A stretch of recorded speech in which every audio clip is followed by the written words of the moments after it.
नमस्कार, आप सभी का बहुत बहुत स्वागत है आपके अपने YouTube चैनल DRS एकेडमी में। पिछले वीडियो में हम लोगों ने टेस्ट पेपर 2 को सॉल्व किया था। आज की क्लास में हम लोग सॉल्व करेंगे टेस्ट पेपर 3। इस टेस्ट पेपर में भी 30 बहुत ही महत्वपूर्ण प्रश्न हैं। प्रश्नों को हल करने से पहले आप लोगों से एक निवेदन है कि जिन साथियों ने अभी तक चैनल को सब्सक्राइब नहीं किया है, कृपया चैनल को सब्सक्राइब, लाइक और शेयर जरूर कर दें। शुरू करते हैं टेस्ट पेपर 3 का क्वेश्चन नंबर 1। पहला क्वेश्चन दिया है 9016 को अंकों में लिखो। तो लिखेंगे इकाई, दहाई, सैकड़ा, हजार। दिया 9000 तो यहाँ पर लिख लेंगे 9000। फिर दिया है 16 तो 16 लिखेंगे यहाँ पर, और जो ये जगह छोटी है यहाँ पर लिख लेंगे 0। अब देखते हैं प्रश्न नंबर 2। प्रश्न नंबर 2 है इकाई, दहाई, सैकड़ा, हजार, 10,000 यानी 90,000 16 को शब्दों में लिखना है। तो इसको लिखेंगे 90,000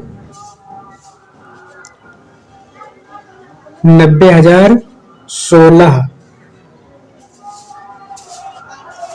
अब देखते हैं प्रश्न नंबर 3। प्रश्न नंबर 3 दिया है 99 की अनुवर्ती संख्या। तो अनुवर्ती मतलब होता है बाद वाली संख्या। इससे पूछें कि 30 की अनुवर्ती कौन सी होती है, तो 30 की अनुवर्ती हो जाएगी 31 मतलब बाद वाली संख्या। तो यहाँ पर दिया गया है 99, तो 99 के बाद में संख्या आएगी, एक जोड़ देंगे हो जाएगा 100। यह है 99 की अनुवर्ती संख्या। प्रश्न नंबर 4 है 99 की पूर्ववर्ती संख्या। पूर्ववर्ती मतलब होता है पहले वाले। यदि पूछा जाए कि 30 के पहले कौन सी संख्या आती है, तो 30 के पहले आती है 29। ये हो जाएगी 30 की पूर्ववर्ती संख्या। और प्रश्न में पूछा गया है 99 की पूर्ववर्ती संख्या। तो 99 की पूर्ववर्ती संख्या हो जाएगी 98, मतलब 99 से 1 कम कर देना है तो बचेगा 98। प्रश्न नंबर 5 है 1 से 10 के बीच की भाज्य संख्याएं। प्रश्न नंबर 5 को हल करने से पहले हम लोग जान लेते हैं कि भाज्य और अभाज्य संख्याएं क्या होती है। तो पहले हम लोग जानेंगे कि अभाज्य संख्याएं क्या होती है। अभाज्य संख्याएं होती हैं जो संख्याएं 1 से पूरी डिवाइड हो, मतलब 1 से पूरी कट जाए, और स्वयं मतलब अपने आप से पूरी विभाजित हो जाए। ऐसी संख्याओं को अभाज्य संख्याएं कहा जाता है। जैसे 2 ये 1 से डिवाइड होगा, 2 है, 2 को डिवाइड करेंगे 1 से तो ये डिवाइड हो जाएगा, और 2 डिवाइड होगा स्वयं मतलब अपने आप से। अब ये 2 दूसरी किसी भी संख्या से डिवाइड नहीं होगा, तो ये 2 और इसी तरीके से संख्या हो जाएगी 3 डिवाइड होगी 1 से और स्वयं मतलब अपने आप से। तो ये हो जाएगी अभाज्य संख्याएं। और जो भाज्य संख्याएं वो होती हैं, भाज्य संख्याएं वह संख्याएं होती हैं जो 1 से डिवाइड हो, मतलब 1 से भाग हो जाए और स्वयं से भाग हो जाए और कम से कम एक अन्य संख्या से विभाजित हो जाए। ऐसे संख्याओं को भाज्य संख्याएं कहा जाता है। जैसे भाज्य संख्याएं जैसे 4, 6, 8 आदि। 4 1 से डिवाइड होगी, 1 चक्कू 4, 4 2 से डिवाइड होगा, 2 दूना 4, और 4 अपने आप से डिवाइड हो जाएगा।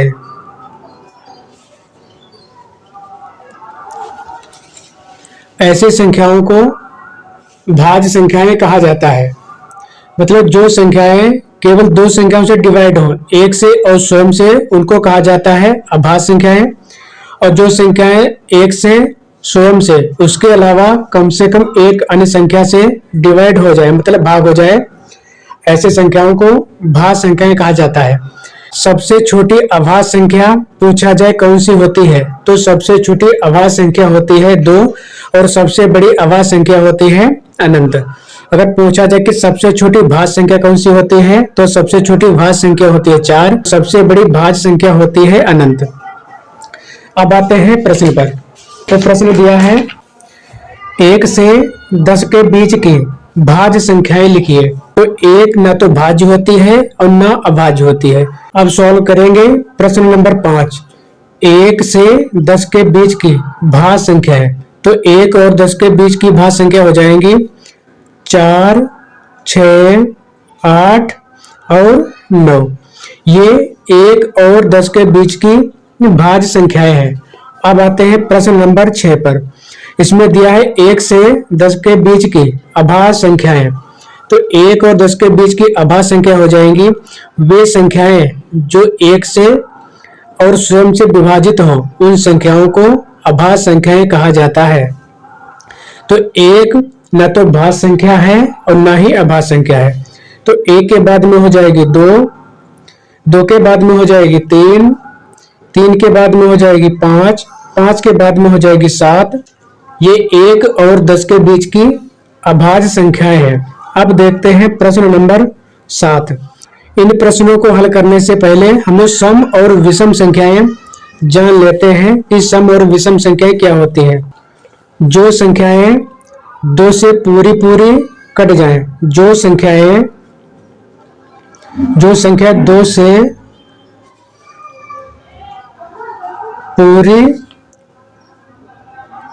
पूरी कट जाए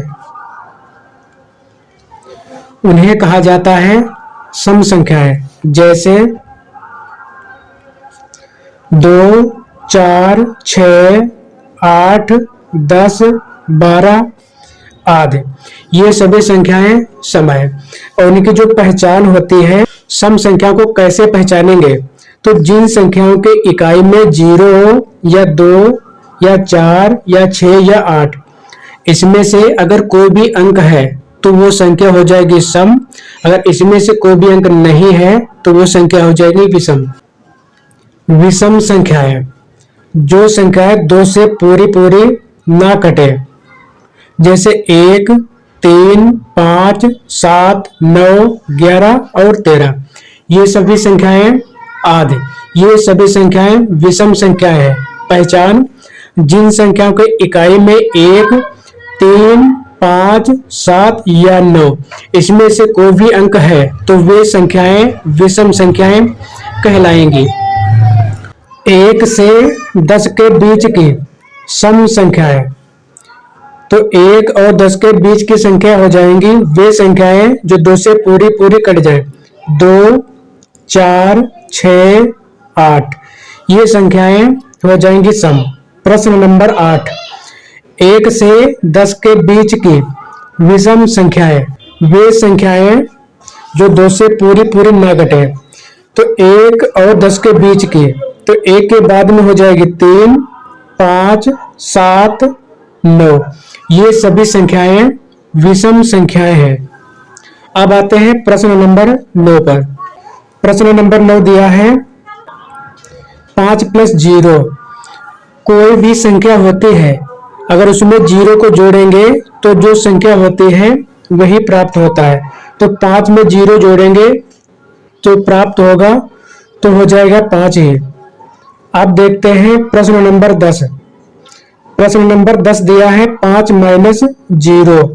यदि हम 5 से 0 को माइनस करेंगे, मतलब किसी भी संख्या से अगर हम 0 को माइनस करेंगे तो जो संख्या होती है वही संख्या प्राप्त हो जाएगी।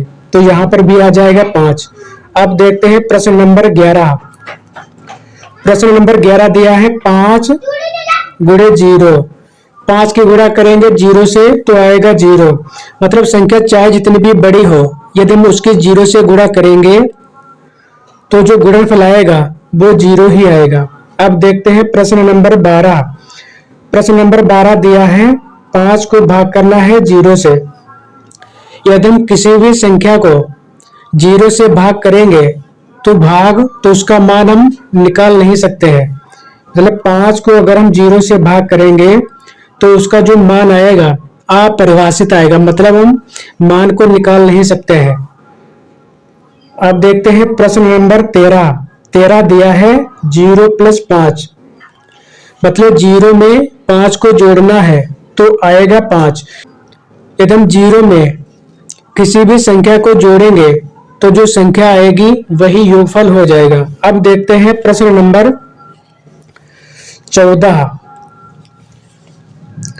प्रश्न नंबर 14 दिया है 0 - 5। यदि हम 0 में से किसी भी संख्या को घटाएंगे, यदि हम 0 में से कोई भी संख्या को घटाएंगे तो वो संख्या प्राप्त होगी 5। और इसमें से देखते हैं कौन सा बड़ा है, तो 5 बड़ा है, और 5 के पहले माइनस, तो यहाँ पर हो जाएगा माइनस का। अब देखते हैं प्रश्न नंबर 15। प्रश्न नंबर 15 दिया है 0 × 5। यदि हम 0 की गुणा करेंगे किसी भी संख्या से, मतलब 0 और किसी भी संख्या से अगर गुणा करेंगे तो उसका जो गुणनफल है वो भी आएगा 0 ही। अब देखते हैं प्रश्न नंबर 16।